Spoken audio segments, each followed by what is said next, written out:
Hey, Chris from Smile here again with another tips video. So today we're going to be talking about the different noises that your furnace makes. I get asked this all the time, you know, is this how it's supposed to sound? It was making a grinding noise.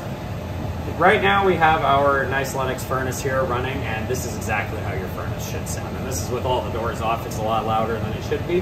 This is how a furnace should sound. Nothing crazy, nothing grinding, nothing buzzing. If you ever are to hear certain sounds coming from your furnace, though, you should know what to expect. If it is a motor failing, you often it starts with a buzzing, it eventually goes to a grinding, and then usually your motor stops working after that. If it is a gas valve noise, it's always a buzzing. It can be really minor when the issue's beginning and eventually gets loud enough you can hear it from outside of the unit. Those are the most common noises you're going to get, either of the motors or the gas valve producing noise, but there's plenty of other things that can happen. I've seen it a million times where a little dryer sheet finds its way into the duct, gets stuck in the fan, and that alone is enough to create a whole bunch of racket that you're going to hear all the way from the second floor.